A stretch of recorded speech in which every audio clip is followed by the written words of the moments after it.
지금까지 제가 이제 이렇게 쭉 살아오면서 돌아보면 제 인생에 어떤 정말 교훈을 주었던 그런 시간이라고 하면 물론 뭐 제가 잘 되고 성공하고 일이 잘 풀리는 그런 시간도 있습니다만은 오히려 어찌 보면 정말 대학 시험을 봐서 떨어져서 재수를 하던 그런 힘든 그런 시간들, 또 예기치 못하게 또 병이 나서 병원에 입원하고 있던 그런 힘든 시간들, 또 이제 목회하면서도 알게 모르게 다가온 그런 힘든 시간들이 오히려 저에게 큰 교훈을 주었다라는 생각을 해보게 됩니다.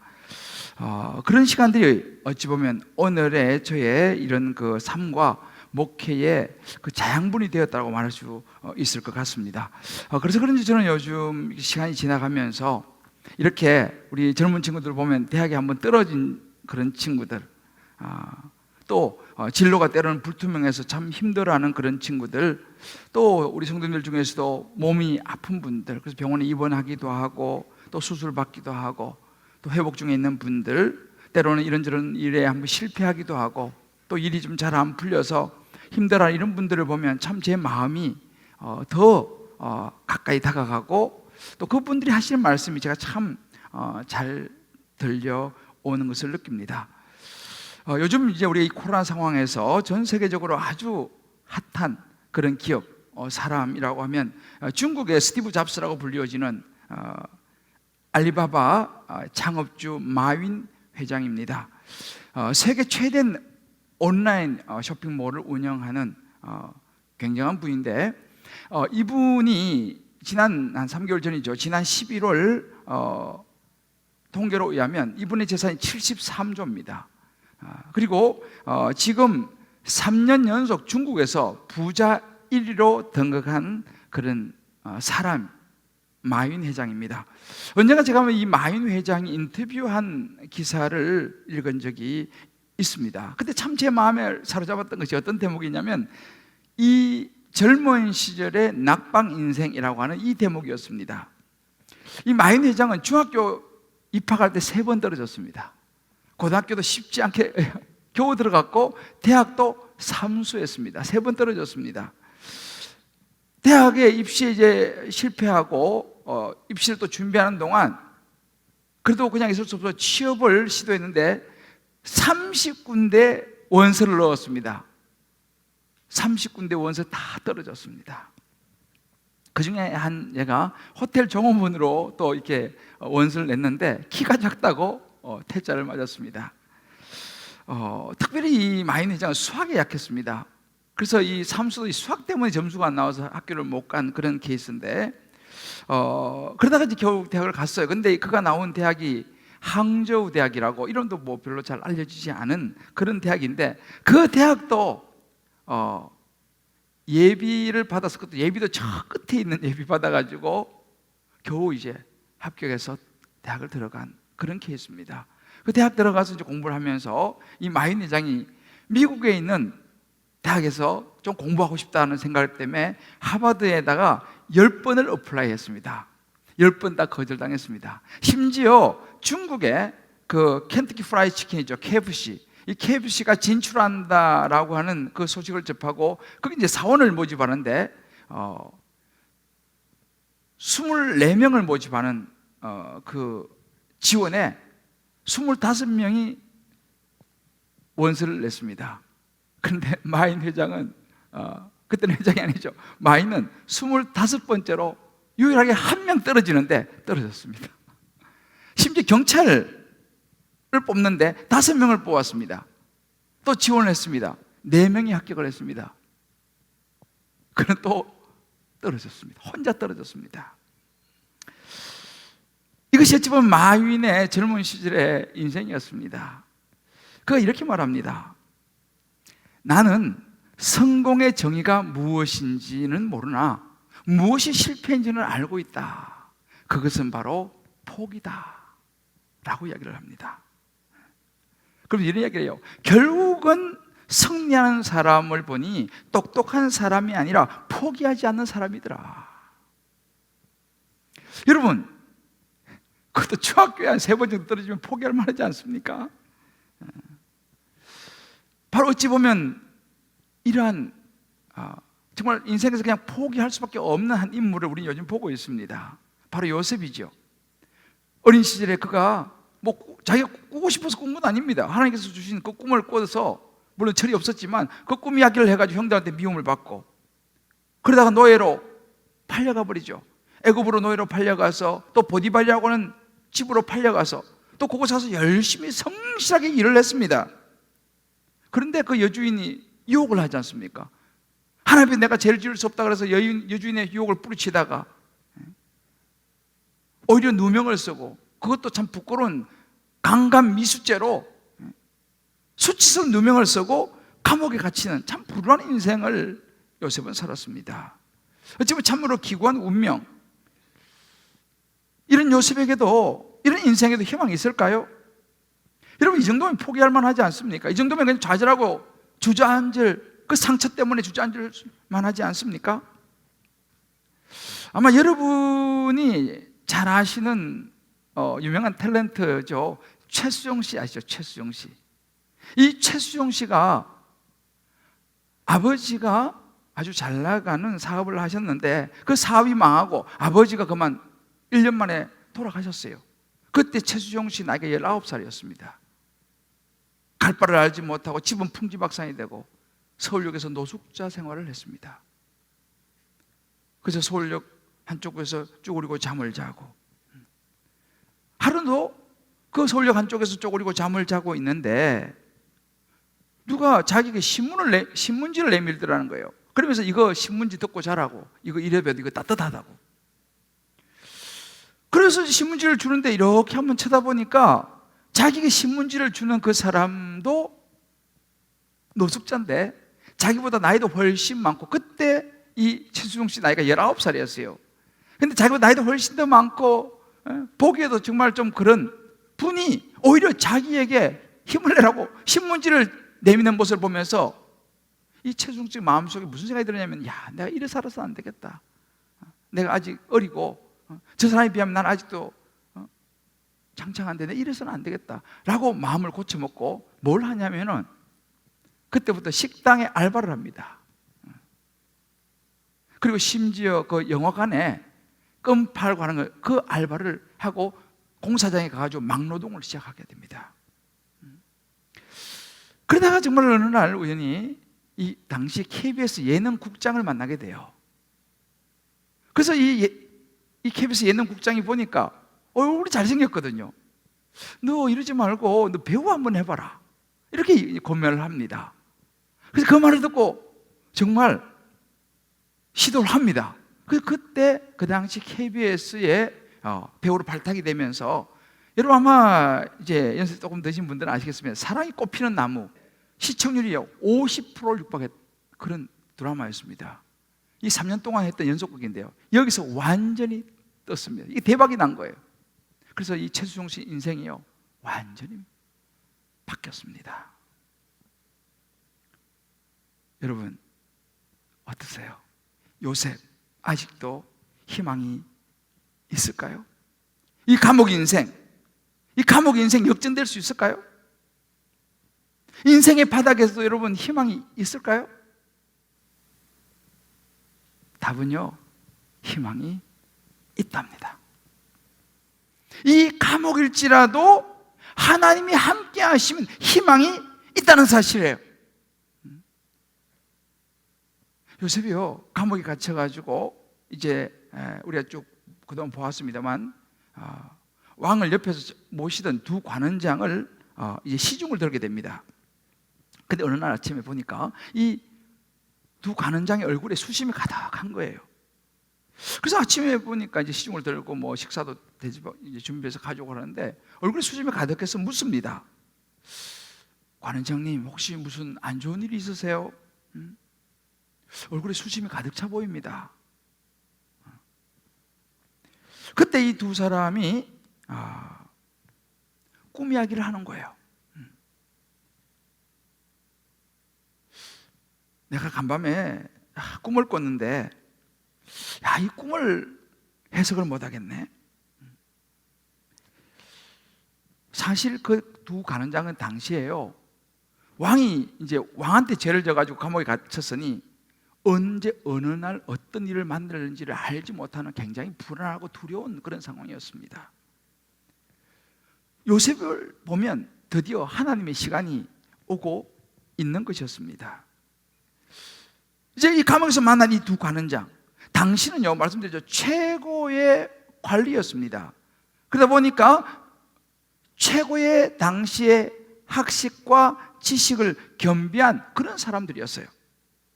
근데 그런 사람들도 자기 꿈 해석 못하는 것, 여러분, 이것이 인생입니다. 요셉은 이 두 관리에게 이렇게 얘기합니다. 오늘 8절 말씀 보면요, 해석은 하나님께 있지 아니하나이까? 한번 꿈 이야기 저에게 한번 해주십시오 라고 청합니다. 근데 생각해 보십시오. 히브리 노예 이 종이 뭘 안다고 꿈 해석을 하겠냐, 뭐 그런 생각하지 않았겠습니까? 그렇지만 믿져와야 본전이고 또 감옥에서 뭐 할 일도 없지 않습니까? 그래서 그런지 그냥 네가 뭘 하겠어 하는 마음이었지만, 그 관원장 중에 술 맡은 관원장이 그냥 꿈 이야기를 그냥 대수롭지 않게 해주기 시작합니다. 그럼 너 한번 들어봐라. 내가 간밤에 꿈을 꿨는데 3개의 가지가 난 포도나무 꿈을 내가 꿨어. 포도나무에서 이 싹이 나서 말이야, 꽃이 피고 포도송이가 맺혔는데 내가 그 포도를 따가지고 그 즙을 짜가지고 그 잔에 잘 담아가지고 바로 왕에게 내가 올려드렸지 뭐야. 그런 꿈을 내가 꿨어 라고 이야기해 줍니다. 그 꿈을 들었던 요셉은 그 꿈을 해석하기 시작합니다. 아, 그러시군요. 여기서 3가지는 사흘을 이야기합니다. 사흘 안에 바로 왕께서 당신의 머리를 들게 하실 것이고 당신을 회복시키실 것입니다. 쉽게 말해서 이 말은 뭐냐면요, 이 술 맡은 간원장이 이제 복직을 한다는 이야기예요. 그래서 다시 왕을 섬기게 될 것이라고 하는 아주 좋은 해석이었습니다. 근데 그 해석을 하면서 요셉이 그 때를 놓치지 않습니다. 바로 이렇게 얘기합니다. 오늘 14절을 보면요, 그런데 관원장님이 잘 되시거든요. 저 꼭 생각해 주시고 제게 은혜를 베푸셔가지고 제 사정이 참 이렇게 어려우니 바로 왕에게 꼭 아뢰서 저를 이 집에서, 이 감옥에서 꼭 좀 나가게 해 주십시오. 저는요 히브리 땅에서 자랐고요, 또 저는 지금 애굽에 와서도 제가 이렇게 감옥에 갇힐 일은 사실은 제가 하지 않았습니다 라고 그 마음속에 오래 묻어두었던 그 마음의 고통, 그 자신의 이야기를 비로소 꺼냅니다. 여러분, 인생은 타이밍이라고 하지 않습니까? 이 타이밍을 잘 잡는 것이, 이것도 지혜요 분별이죠. 요셉은요 하나님이 함께 하셨기 때문에 그런 기회도 물론 하나님이 만들어 주셨고 그 타이밍도 잡을 수 있는 지혜가 있었다는 사실입니다. 자, 그때 이제 그 옆에서 듣고 있던 이 떡 맡은 관원장이 그 꿈 해몽이 괜찮은 거예요. 용기를 냈습니다. 불안감 좀 사라졌는지, 그럼 너 이리 와봐, 내 꿈도 한번 해석해봐라. 내가 어젯밤에 꿈을 꿨는데 떡 3광주리를 내가 머리에 이고 있는 그런 장면이 있었어. 근데 맨 위에 있는 광주리에 그 내가 바로 왕에게 드리려고 만든 여러 가지 종류의 음식을 두었는데 새들이 와서 그 음식을 먹는 거야. 이건 무슨 꿈이냐? 요셉이 대답합니다. 사흘 후에 바로가 당신의 목을 매달고 새들이 당신의 몸을 먹을 것입니다. 어떻게 됐을까요? 정말 그 꿈은요 현실이 되었습니다. 사흘 후가 바로 왕의 생일이었습니다. 이제 잔치를 베풀고 기분이 좋아진 바로 왕이 명령을 내립니다. 술 맡은 간원장을 복직시켜라. 그리고 술을 따르게 하라. 떡 굽는 간원장은 목을 매달아라. 정말 그 꿈 해석대로 그런 일이 일어났습니다. 그런데요, 참 슬프게도 그렇게 철석같이 요셉과 약속을 했던 술 맡은 관원장이 다시 그 자리에 복직이 되자 요셉을 잊어버린 거예요. 요셉과의 약속을 잊어버린 겁니다. 여러분, 참 어쩌면 이게 인생이에요. 참 사람들이요, 이럴 가능성이 많은 것 같아요. 우리가 뭐 힘들 때는 뭐 그냥 이러니 저러니 하고, 뭐 힘들 때는 이 일이 힘든 일이 풀리면 내가 이렇게 하겠습니다 하고 막 약속도 하고, 막 이렇게 막 좋은 이야기 많이 하지 않습니까? 물론 거짓말 안 해요. 그 순간엔 진심이에요. 근데 그 문제가 해결되고 나면, 그 문제가 풀어지고 나면요, 우리는요 마음이 달라져 버려요. 잊어버릴 때가 많아요. 저도 이 말씀을 묵상하면서 나도 술 맡은 간원장처럼 그런 때가 없었는가 생각을 해보았습니다. 근데 생각해, 여러분, 이게 나빠서가 아니라 이게 어찌 보면 죄인 된 우리의 약함이다라는 생각이 들어요. 누구도 예외는 없습니다. 물론 신실한 사람들은 그렇지 않죠. 약속을 지키죠. 우리가 여러분 신앙생활도 마찬가지입니다. 신앙생활을 하면서 우리가 하나님께 기도하지 않습니까? 어려운 일을 만나고 꼭 풀어야 될 문제들, 하나님 정말 내가 이 기도 정말 응답해 주시면 제가 이것도 저것도 하고 하나님께 기도합니다. 그래서 정말로 열심히 기도해서 하나님께서 응답을 해 주셨어요.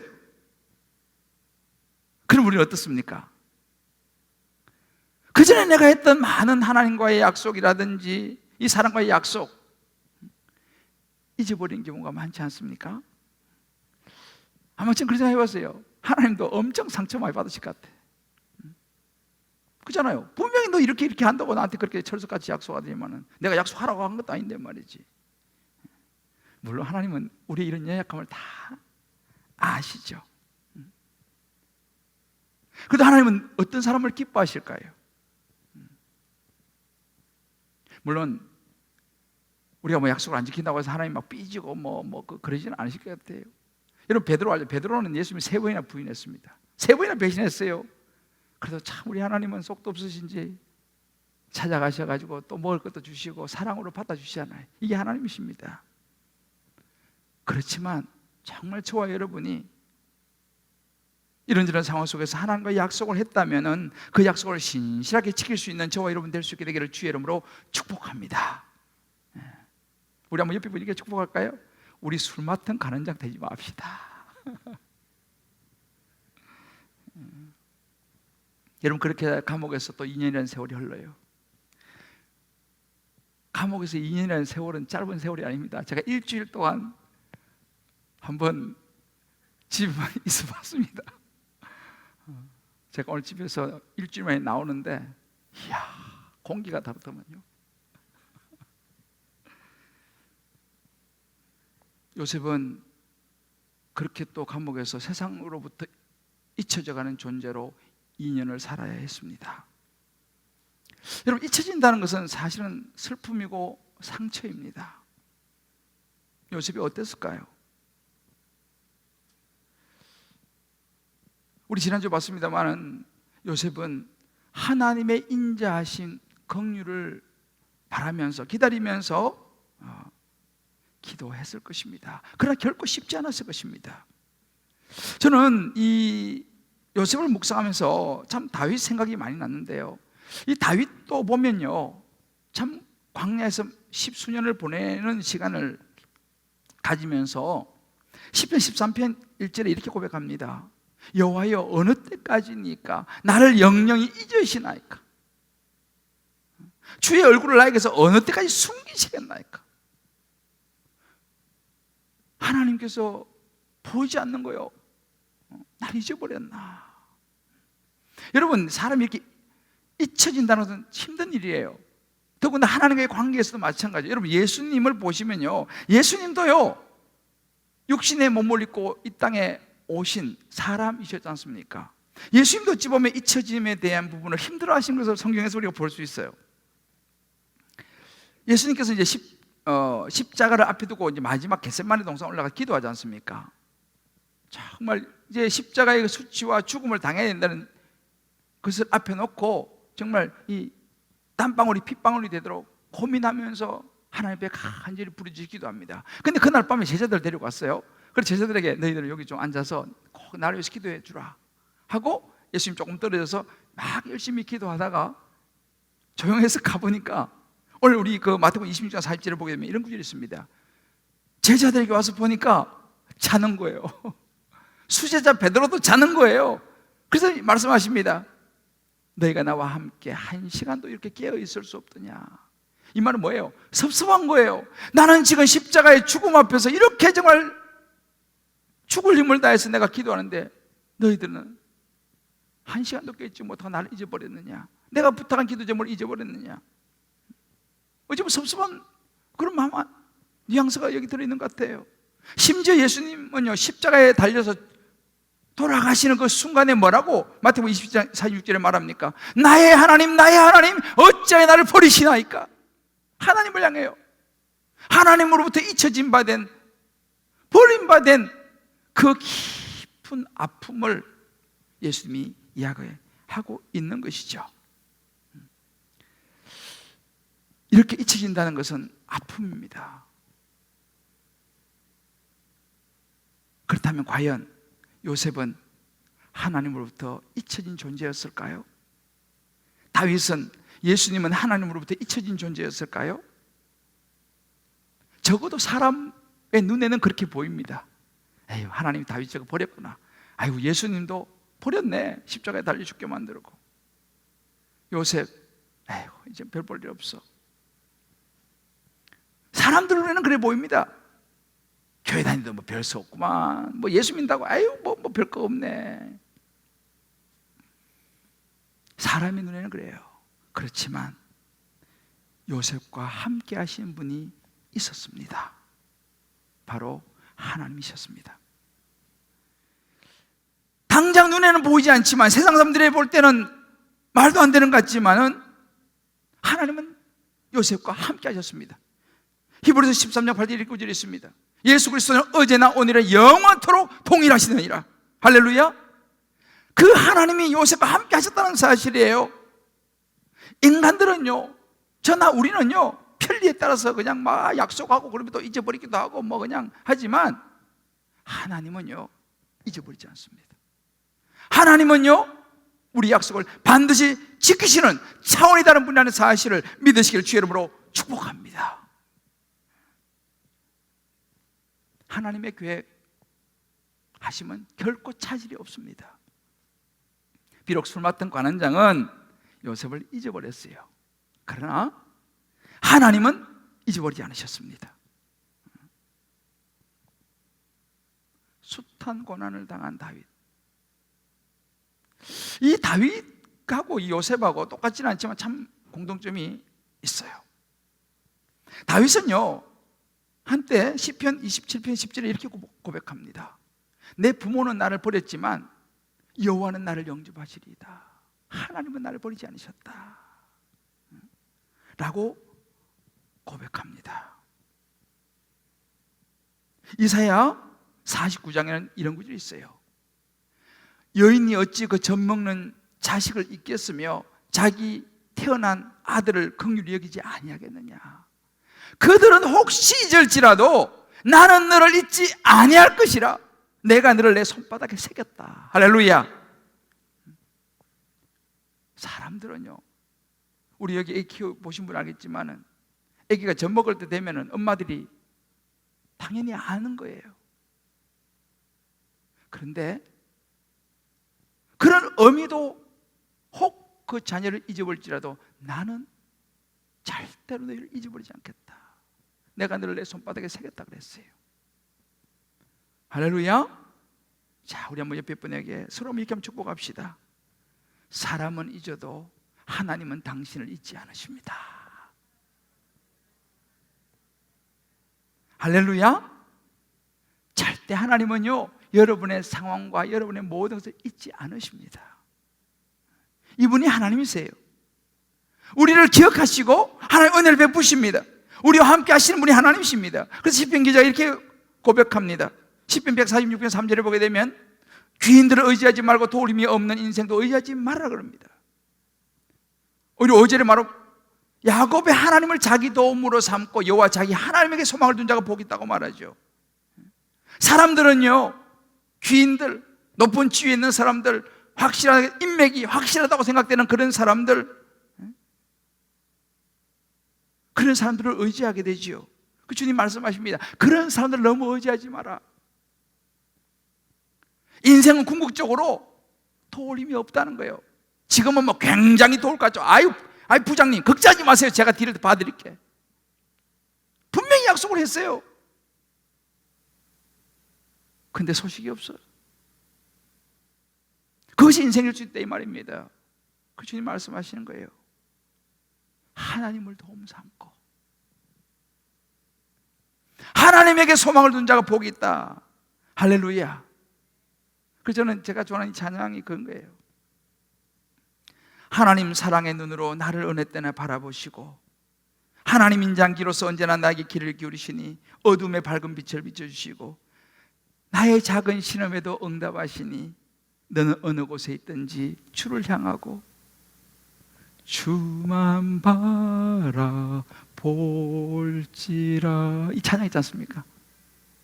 저는 이 찬양 참 좋아해요. 요셉은요, 감옥에서 잊혀진 존재가 되어가고 있었지만 하나님은 잊지 않으셨습니다. 이제 하나님께서 요셉과 함께 하심으로 그의 인생이 어떻게 풀어지는지, 그의 인생 결론이 어떻게 나가는지 이제 우리 앞으로 남은 이 창세기 10장 남았는데요, 이제 보게 될 것입니다. 그의 감옥 인생, 이 시간들이 그의 인생 역전의 큰 발판이 됩니다. 성경학자들은 이 부분을 이렇게 말합니다. 감옥 속에서 만난 당대 최고의 지식과 학식을 가진 두 장관, 술 맡은 가는 장, 떡 맡은 가는 장, 이 두 사람을 통해서 요셉은요, 정치, 경제, 사회, 문화 모든 재반에 관한 것을 배우게 되었다라고 말합니다. 쉽게 말하면 감옥에서 최고의 과예요. 이거는, 그죠? 최고의 과입니다. 그것도 속성으로 요셉은 받았다는 거예요. 그리고 보면 감옥은요, 감옥이 아니라 그것은 하나님이 예비하신 특별한 레슨의 장소고 시간이었다는 사실이에요. 하나님은 계획 속에서 요셉을 감옥으로 보내셨고 앞으로 그가 이제 하나님의 백성을 구원해내고 애굽의 총리가 되어서 나라를 다스리는 총리로 준비시키기 위한 하나님의 특별한 계획의 시간이었다라는 사실입니다. 할렐루야. 제가 서두에 소개했던 이 알리바바 회장에게 기자가 이렇게 질문했습니다. 그 젊은 시절에 수없이 낙방하고 실패하고 떨어진 그 경험이 지금 경영에 도움이 되고 있습니까? 라고 물었어요. 그때 이 마윈 회장이 이렇게 얘기합니다. 당연합니다. 저는 늘 직원에게 이렇게 얘기합니다. 여러분, 누군가 우리의 제안을 받아들이면 아주 고맙고 영예스러운 일이고 거절당하면 당연한 것으로 생각하라고. 거절당하는 것이 두려워서 도전하지 않는 것보다 계속 도전해보는 것이 훨씬 낫다. 아무것도 하지 않으면 아무것도 이룰 수 없다. 도전하라! 라고 자기는 격려한다는 거예요. 그러면서 이런 얘기를 합니다. 자기의 과거의 수많은 실패 시간들이 오늘을 자기로 하여금 이 자리에 있게 만들었다 라고 이야기해요. 저는 그 최수용 씨도 마찬가지입니다. 이분이 지금 장로님이 되셨어요. 이 최수용 씨가 그런 노숙자의 힘든 그런 시절들이요, 극장에서 그냥 알바하면서 껌 팔고 정말 실패했던 그런 시간들이 그의 배우 인생에 어떤 역할을 맡아서 연기하고 하는데 그의 실패의 시간들이 얼마나 많이 도움이 되었을까라는 생각을 해봅니다. 저와 여러분의 인생도 마찬가지예요. 지금까지 살아오시면서 혹은 지금도 여러분 중에 참 내가 세웠던 목표가 좌절이 되고 실패가 되고 낙방이 되고, 그래서 그런 어려운 상황 속에 있는 분이 혹시 계신지 모르겠습니다. 예기치 못한 병이 와서 정말 내가 이대로 그대로 무너지는가 하는 위기 속에 있는 분이 계실지 모르겠습니다. 여러분 꼭 기억하십시오. 똑같이 감옥에 들어가더라도 요셉처럼 그 고통 가운데에서 하나님의 레슨을 받고, 그 실패 속에서, 그 낙방 속에서 하나님의 레슨을 받고 자신을 더 다듬고 준비하면서 새로운 희망을 쓰는, 새로운 희망을 준비하는 사람이 있는가 하면 오히려 그냥 그런 상황 속에서 좌절하고 실패하고 부정적이 되어버리고 나는 안 돼! 포기해버리고, 그러다 보면 건강도 마음도 다 잃어버리고 인생이 망가지는 그런 사람도 있다는 사실이에요. 저와 여러분은 어느 쪽인 것 같습니까? 저도 이 말씀을 오랜 시간 묵상하면서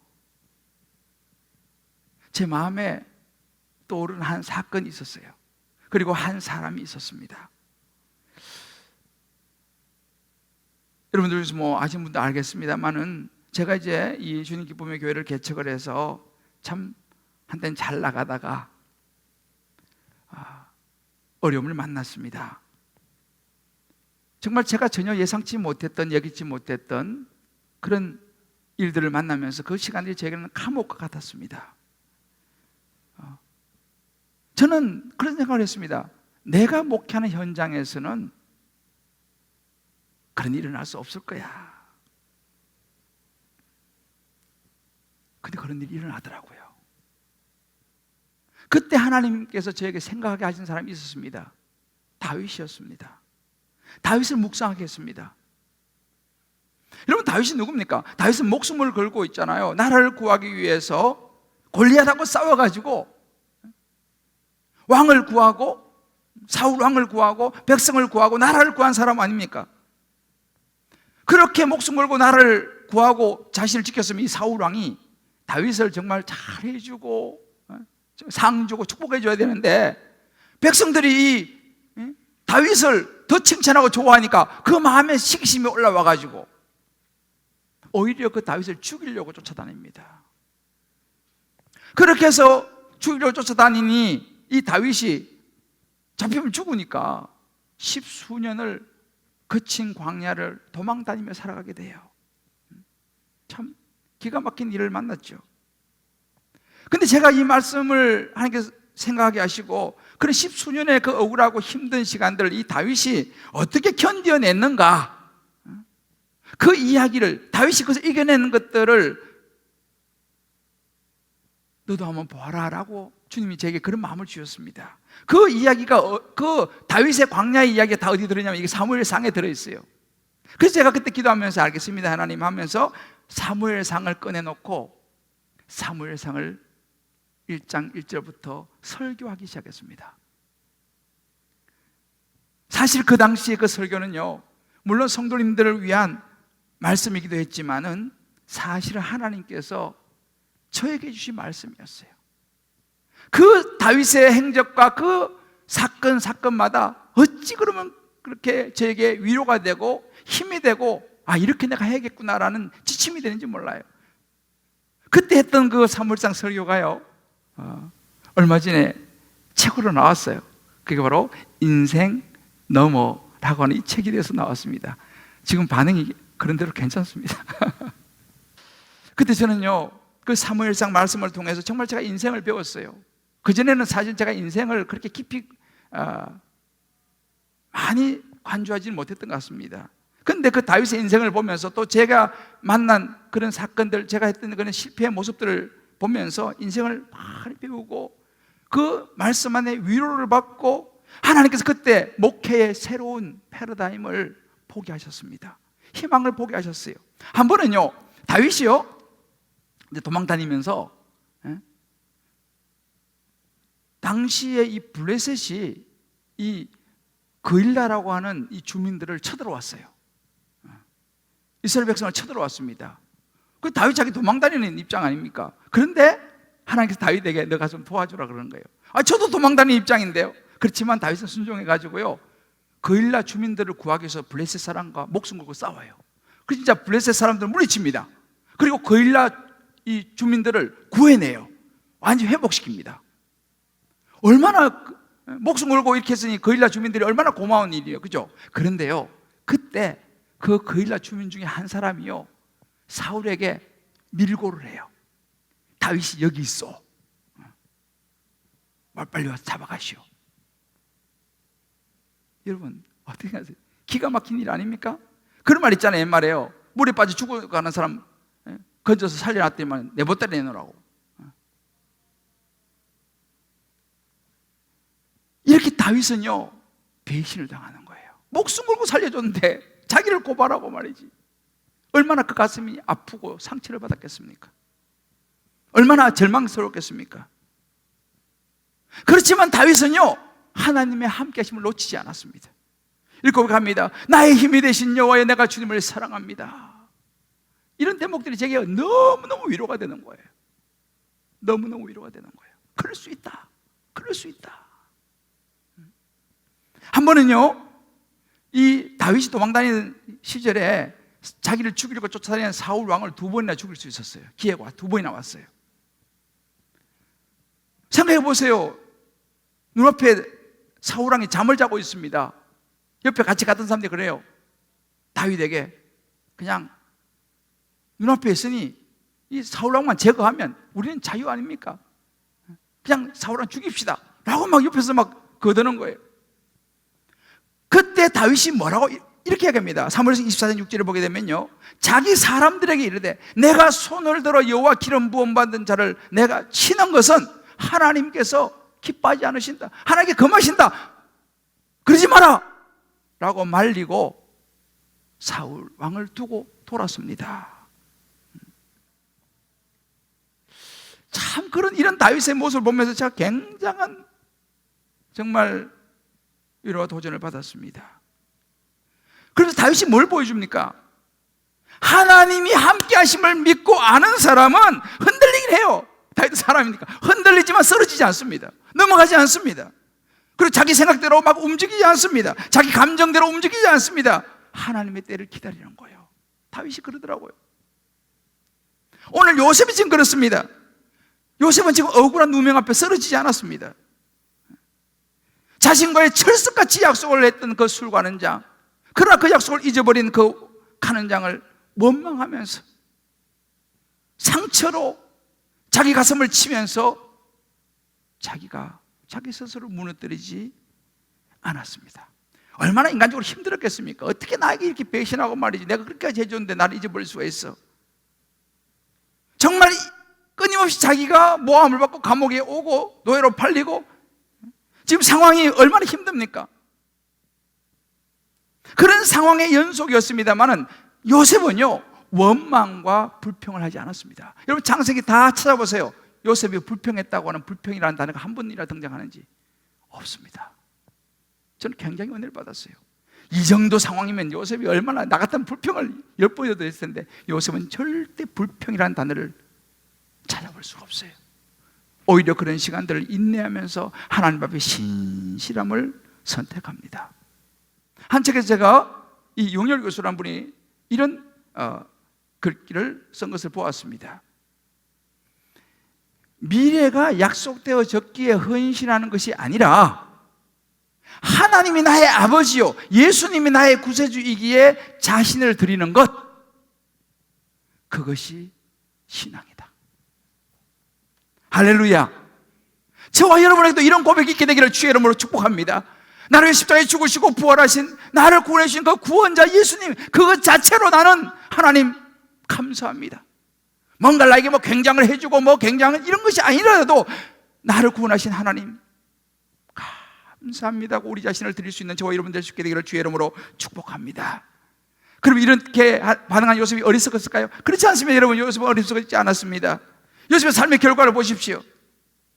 이 고난을 잘 감당한 이후에 그의 삶은요, 하나님께서 완전히 형통케 하시는 걸 보게 됩니다. 큰일을 감당합니다. 자기 자신뿐만 아니라 자기 민족을 구원해 내게 됩니다. 이것이 요셉 인생의 결론입니다. 앞으로 이제 보게 될 것입니다. 여러분, 요셉을 보면서 누가 불행한 인생이라고 말하는 사람 한 명도 없습니다. 요셉은 희망의 심벌이 됐어요. 여러분, 야곱의 12아들이 12지파를 이루었는데요, 요셉은요 야곱의 12아들 중에 한 사람이었는데 12지파에 못 들어갔어요.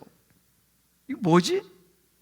근데요, 조금 더 보면요, 요셉은 12지파에 못 들어갔지만 요셉의 아들이 둘이 있었어요.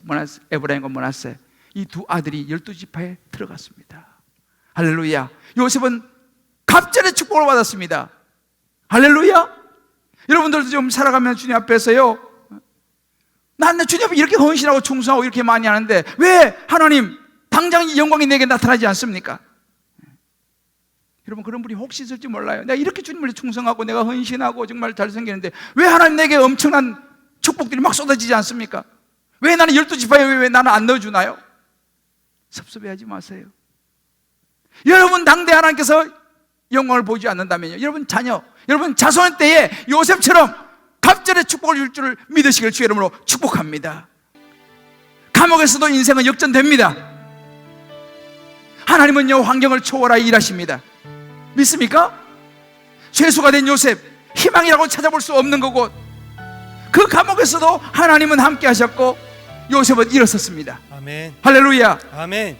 여러분의 직장과 여러분의 사업과 혹은 어떤 자녀의 문제, 진로의 문제, 건강의 문제로 여러분들 몹시 힘든 중에 있습니까? 학업의 문제로, 삶의 이런 어려움으로 여러분 감옥이라고 느끼는 곳에 계신 분이 있습니까?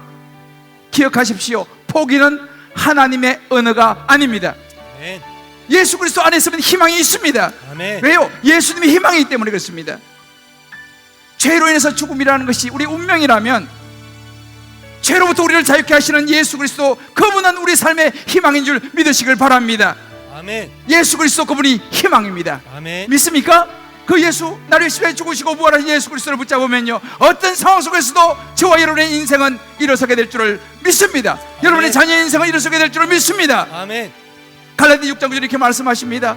우리가 선을 행하되 낙심하지 말지니 포기하지 않으면 때가 이름에 거두리라. 아멘.